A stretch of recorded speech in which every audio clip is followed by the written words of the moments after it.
Baik, kita akan mulai. Assalamualaikum warahmatullahi wabarakatuh. Waalaikumsalam warahmatullahi wabarakatuh. Raditu billahi robba wa bil islami dina wa bi muhammadin nabiyya wa rasula rabbi zidni ilma warzuqni fahma amin. Bismillah, kita sudah masuk ke modul 7. Jadi tinggal dua modul lagi. Jadi modul 8 dan modul 9.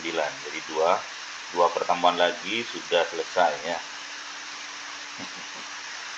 Yang penting belajar. Nanti paham paham nggak pahamnya nanti setelah dibaca lagi nggak paham ya. Baik,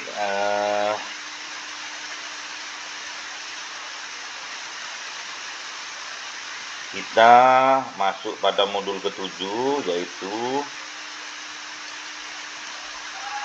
model keseimbangan dan beta ya. Udah tahu beta ya? Apa beta itu? Ya beta Pak, ada delta Pak, itu ya. Pada pertemuan sesi 7 ini mempelajari tentang model keseimbangan dan keseimbangan dalam pasar modal dan konsep beta sebagai alat untuk mengukur risiko sistematis suatu saham ya. Yang penting banyak uangnya, kapan-kapan kita ikut saham ya. Setelah mempelajari konsep risiko dan return serta teori portofolio pada modul sebelumnya, mahasiswa perlu memahami bagaimana hubungan antara risiko dan return dijelaskan dalam kondisi pasar seimbang. Dalam teori investasi modern, investor tidak hanya memperhatikan tingkat keuntungan yang diharapkan saja, tetapi juga risiko yang harus ditanggungnya. Oleh karena itu, para ahli mengembangkan berbagai model keseimbangan yang dapat menjelaskan hubungan antara risiko dan tingkat keuntungan yang diharapkan. Salah satu modelnya yang terkenal adalah Capital Asset Pricing Model atau CAPM. Nah, kemudian model CAPM ini menjelaskan bahwa return yang diharapkan dari suatu investasi ditentukan oleh tingkat risiko sistematis yang dimiliki investasi tersebut. Ya, risiko sistematis diukur menggunakan koefisien beta. Itu lambangnya beta ya, B. Beta menunjukkan tingkat sensitivitas perubahan return atau keuntungan suatu saham terhadap perubahan return pasar secara keseluruhan. Pemahaman tentang beta sangat penting karena dapat membantu investor dalam memilih saham yang mana yang sesuai dengan profil risiko yang dimiliki. Investor dapat menentukan apakah suatu saham termasuk saham agresif, termasuk saham moderat, atau termasuk saham defensif berdasarkan nilai beta yang dimilikinya. Setelah mempelajari modul 7 ini, mahasiswa diharapkan mampu memahami konsep model keseimbangan pasar modal, capital asset pricing model, beta saham, security market lens, kemudian serta penggunaan beta dalam pengambilan keputusan investasinya. Kemudian yang mahasiswa harus bisa menjelaskan yaitu ada 12 ya. Satu, mahasiswa harus bisa menjelaskan konsep keseimbangan pasar modal, harus bisa menjelaskan pengertian dari capital asset pricing model, harus bisa menjelaskan dari asumsi-asumsinya, dan yang keempat harus bisa menjelaskan hubungan risiko dan return menurut capital asset pricing model, dan yang kelima harus dapat menjelaskan pengertian beta, Jadi beta harus ngerti ya. Dan yang keenam, harus bisa menjelaskan jenis-jenis beta. Dan yang ketujuh, harus bisa menghitung beta saham.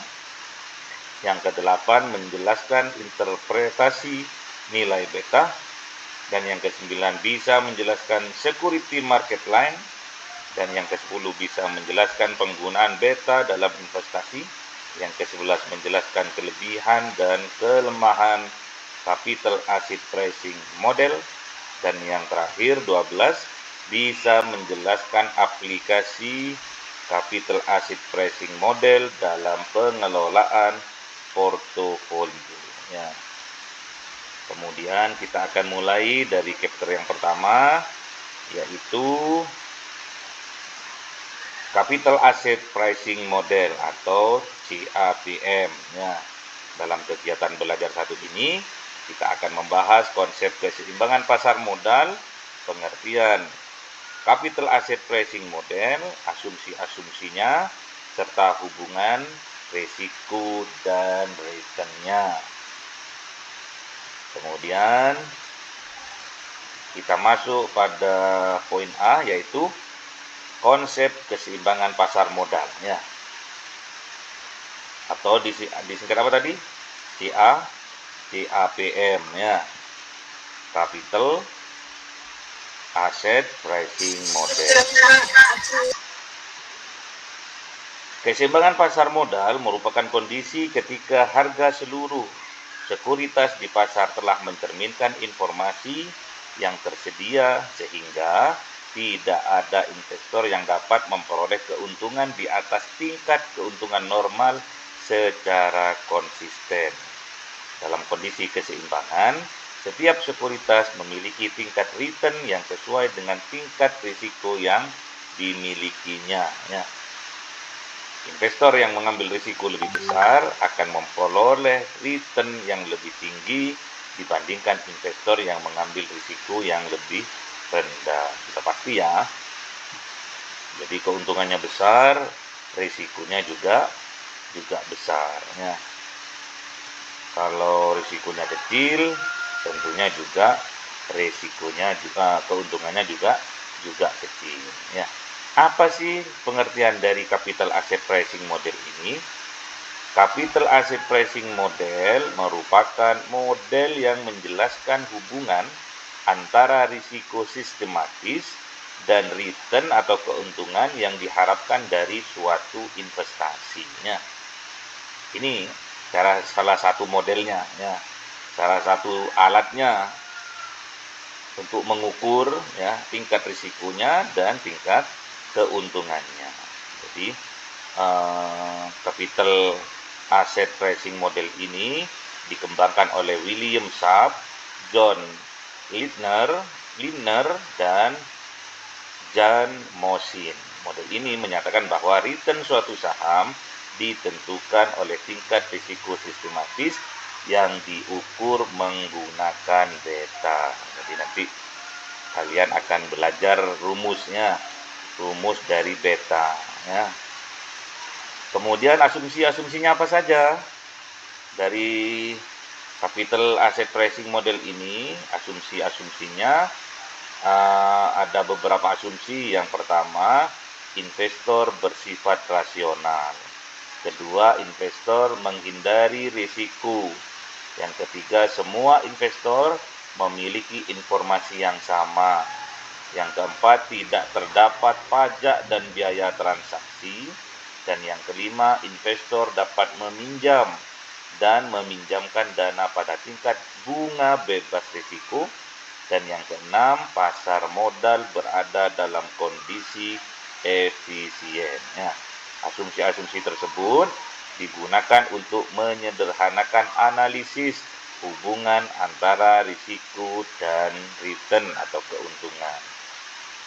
Kemudian, hubungan risiko dan return menurut Capital Asset Pricing Model. Ya.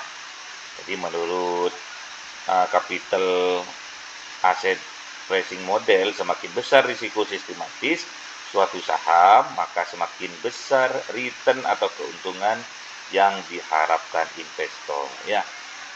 Itu ada rumusnya ya tentang beta ya.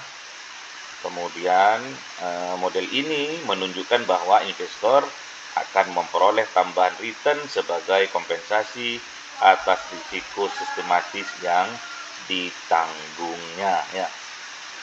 Kemudian masuk pada pembelajaran kedua, yaitu tentang beta dan security market line atau SMN ya. Dalam kegiatan belajar 2 ini kita akan membahas pengertian beta, jenis beta, interpretasi beta, security market line atau SML, dan penggunaan beta dalam investasi.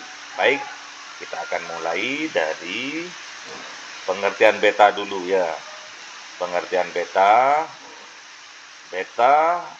merupakan ukuran risiko sistematis suatu saham relatif terhadap risiko pasar.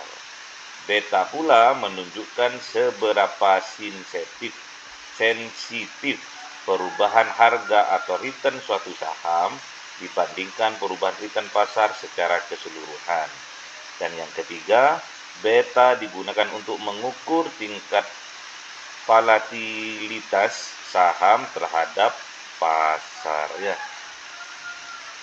Jadi beta ini digunakan untuk mengukur tingkat volatilitas saham terhadap pasar. Kemudian interpretasi dari nilai beta ya. Nah itu ya, beta 1 saham bergerak searah dengan pasar ya. Beta lebih besar dari 1 saham lebih agresif dibandingkan pasar ya. Beta kurang dari 1 saham lebih stabil dibandingkan pasar. Beta sama dengan 0 tidak memiliki hubungan dengan pergerakan pasar ya.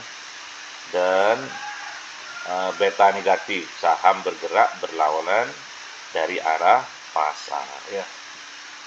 Kemudian jenis-jenis risiko ya. Jenis risiko dalam capital asset pricing model ya. Ada 2 risiko di sini. Yang pertama, risiko sistematis. Risiko yang berasal dari faktor pasar dan tidak dapat dihilangkan melalui diversifikasi. Contohnya inflasi ya. Contohnya suku bunga, contohnya resesi ekonomi, contohnya kebijakan dari pemerintah. Kemudian yang kedua yaitu risiko tidak sistematis, risiko yang berasal dari faktor internal perusahaan itu sendiri dan dapat dikurangi melalui diversifikasi. Contohnya kesalahan manajemen, kemudian penurunan penjualan, kegagalan produk. Dalam capital asset pricing model, hanya risiko sistematis yang memperoleh kompensasi return. Jadi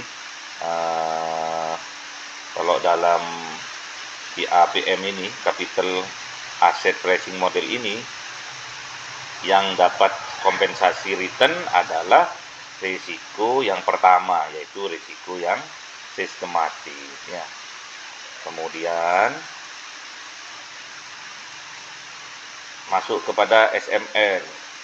SML ini security market line ya. Security market line adalah merupakan garis yang menunjukkan hubungan antara risiko sistematis beta dengan return yang diharapkan. Nanti kalian masuk ke Google ya, nanti bisa tahu gambar-gambarnya seperti apa. Karakternya seperti apa? Security market line ini ada 3 ya. Yang pertama menggambarkan hubungan positif antara beta dan return. Dan yang kedua digunakan untuk menentukan apakah suatu saham overvalued atau undervalued ya. Dan yang ketiga menjadi alat evaluasi investasi berdasarkan capital asset pricing model. Semakin tinggi semakin tinggi beta suatu saham, maka semakin tinggi keuntungan atau return yang diharapkan oleh investor ya. Kemudian penggunaan beta dalam investasi. Beta digunakan oleh investor untuk 1 mengukur risiko saham ya. 2. Membandingkan risiko antar saham. 3. Menentukan return yang disyaratkan. 4. Membentuk portofolio sesuai profil risiko. 5. Menilai kinerja investasi.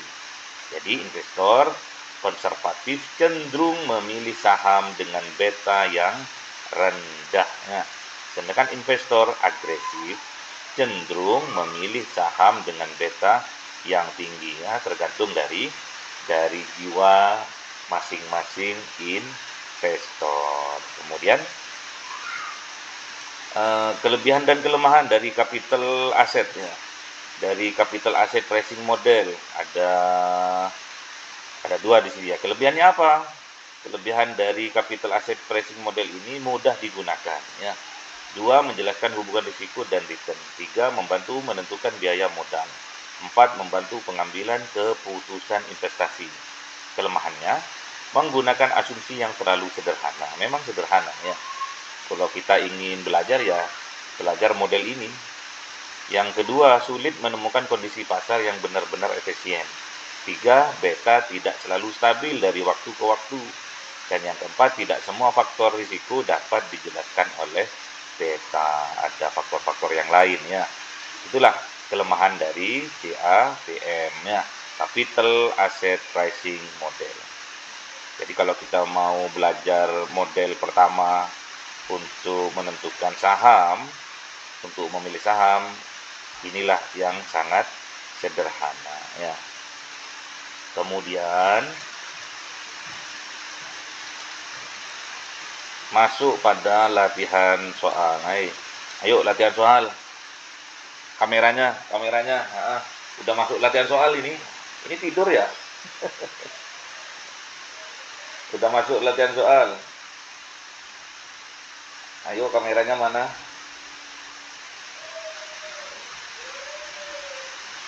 Kamera.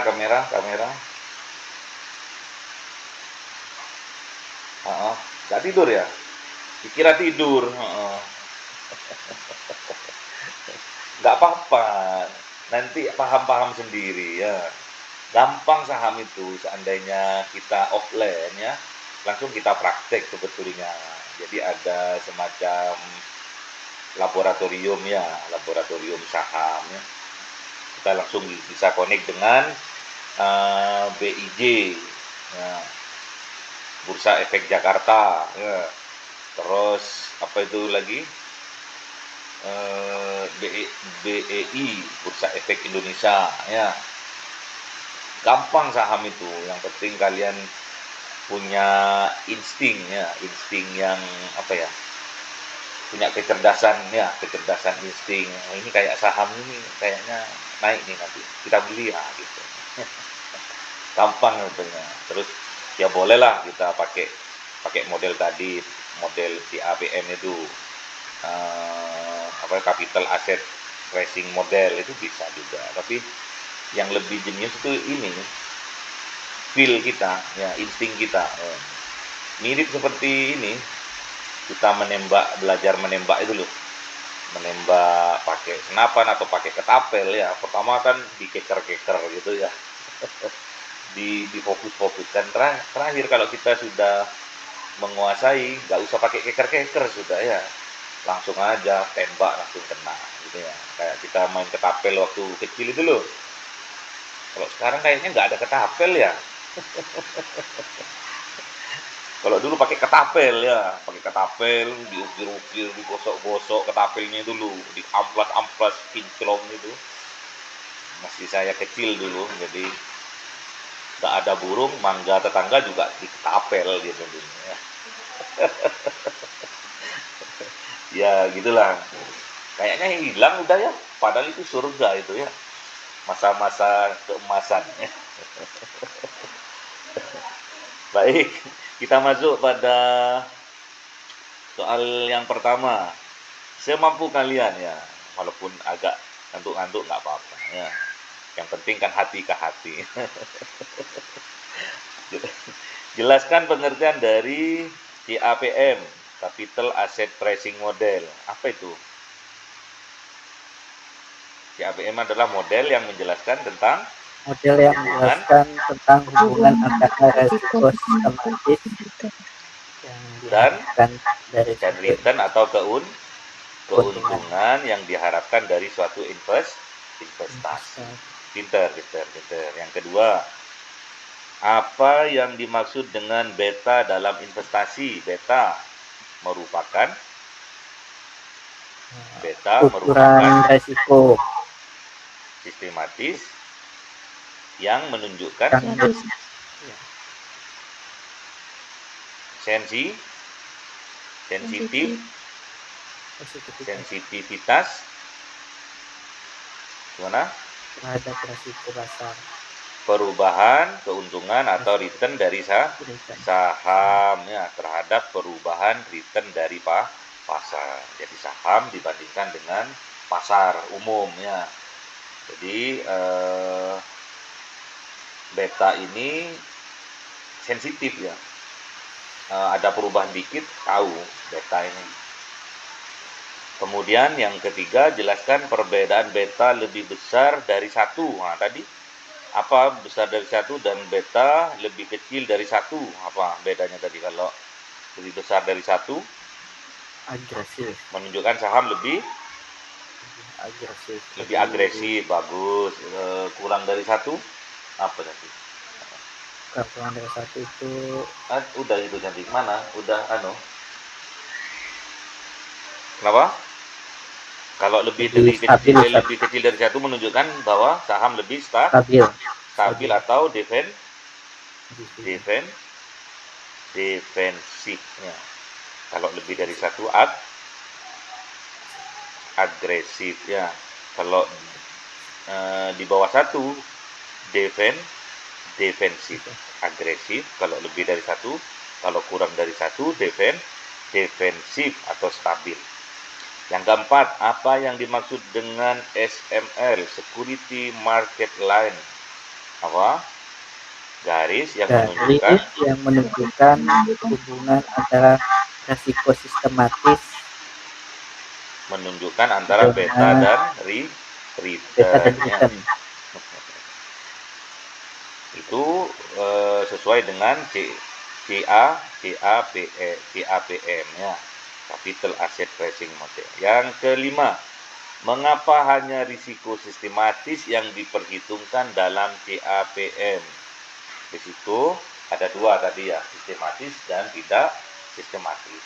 Kenapa kok risiko yang sistematis yang diperhitungkan dalam penggunaan CAPM?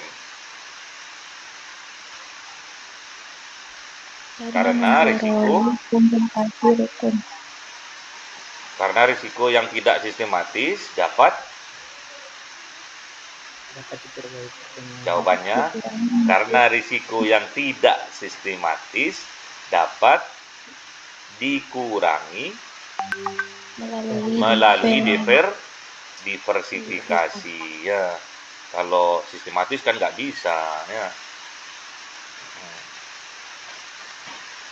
Kalau risiko sistematis tidak dapat dihilangkan ya, sehingga harus diberikan kompensasi return kepada investornya, harus ada jaminannya. Kemudian sudah ya, kita masuk pada pilihan ganda.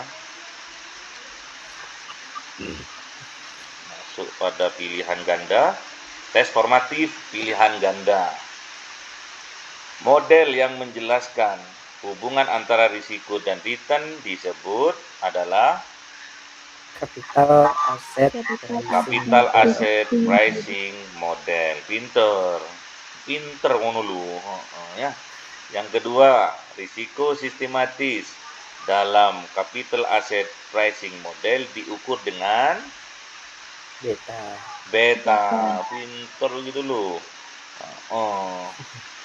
Yang terakhir, jika suatu saham memiliki beta 1,5, berarti lebih dari 1 ya. Lebih dari 1, maka saham tersebut termasuk agresif. Masa agresif atau defensif? Agresif, pinter. Yang keempat, garis yang menunjukkan hubungan antara beta dan return disebut security market line. security market line. Yang terakhir, yang kelima, menurut capital asset pricing model, risiko yang memperoleh kompensasi return adalah risiko Sistematis. yang Sistematis. sistematis. Pinter gitu loh. Dapat 100 semua gitu. Ya, tinggal 2 kali pertemuan. Nanti kalau sudah hatam biasanya nggak langsung paham semua biasanya. Yang penting niatan kita ya. Walaupun ngantuk-ngantuk nggak apa-apa. Yang penting kita hati ke hati ya. Kemudian kita besok Sabtu yang akan datang masuk pada sesi yang ke-8 ya, yaitu tentang online trading. Nah, ya. Perdagangan online ya. Oke. Ustaz, Kita tutup maaf, dengan doa kafaratul majelis. Semoga apa maaf yang Ustaz, sudah mau nanya dulu Ustaz. apa Ini itu? kalau untuk yang ya, ini kan kita udah mulai masuk saham, masuk trading gitu Ustaz. Nah, saya kan ini lagi mau mulai belajar untuk trading gitu Ustaz. Kira-kira aplikasi mana yang paling recommended untuk pemula gitu Ustaz? Apanya itu? Alat analisisnya atau tradingnya? Tradingnya Ustaz. Nah, nanti Kan Sabtu itu kan depan ya. Sabtu depan. kan itu banyak aplikasinya kan Ustaz. Jadi biar di Sabtu download depan sekarang. diterangkan itu ya, Sabtu depan. Oke, Makanya harus siap. hatam dulu. Ya, harus hatam dulu. Nanti belajarlah pelan-pelan. Itu loh, banyak Siap sebetulnya di Ustaz. aplikasi di mana itu? Play Store ya, di Play Store ya. Ya, Banyak, nggak apa-apa kita nyoba-nyoba. Nggak usah ini ya, nggak usah mikir-mikir yang penting nyoba dulu nggak apa-apa. Tapi ya, tuntaskan dulu ya, biar biar nggak getun nantinya. Tuntaskan dulu baru dipraktekkan ya. Oke, langsung praktek gampang. aja besok Ustaz. Hmm? Kalau besok langsung praktek aja gimana? Besok Sabtu depan. Iya, Ya iya nggak apa-apa. praktek Nah, sekalian fix. nanti aplikasi apa yang bagi pemula nanti disampaikan ya. Oke, siap Ustaz. Nah, pelan-pelan dari yang kecil nggak apa-apa dulu. Sebetulnya banyak ya. Kalau Anda itu punya waktu, punya kesempatan ya, biarkan HP Anda yang bekerja gitu. Jadi HP itu jangan dibegem tok WA-an, tok YouTube, nggak usah. Ya. Jadi siapkan HP walaupun itu nggak bagus-bagus amat sekarang 500 1 juta udah dapet ya HP second itu. Nanti dipergunakan untuk itu. Jadi setiap hari anak-anak di sini itu mendapatkan 150.000, kan lumayan. Setiap hari itu, setiap hari 150.000 dan nanti di apa itu, bukan di download apa namanya ya, di Withdraw. transfer ke rekeningnya pribadi gitu. Lumayan 150 per hari ya, kalau 1 bulan kan sudah 4.500.000. Keren ya, itu satu HP ya, satu HP ya. Kalau punya 2 HP, kalau ada waktu ya. Jadi jangan Ada Ustaz sampai kalau antara belajar cari nafkah aja. harus belajar cari nafkah karena untuk menafkahi anaknya orang nanti ya. Siap. Oke, gimana Mbak Lisa? Udah ada bonusnya ini? Baik. Alhamdulillah sudah. Alhamdulillah, kita tutup dengan doa kafaratul majelis. Semoga ilmu yang disampaikan hari ini menjadi ilmu yang barokah, yang manfaat, sehingga Amin. bisa menjadi wasilah untuk kesuksesan kita di masa yang akan datang. Amin. Bismillahirrahmanirrahim.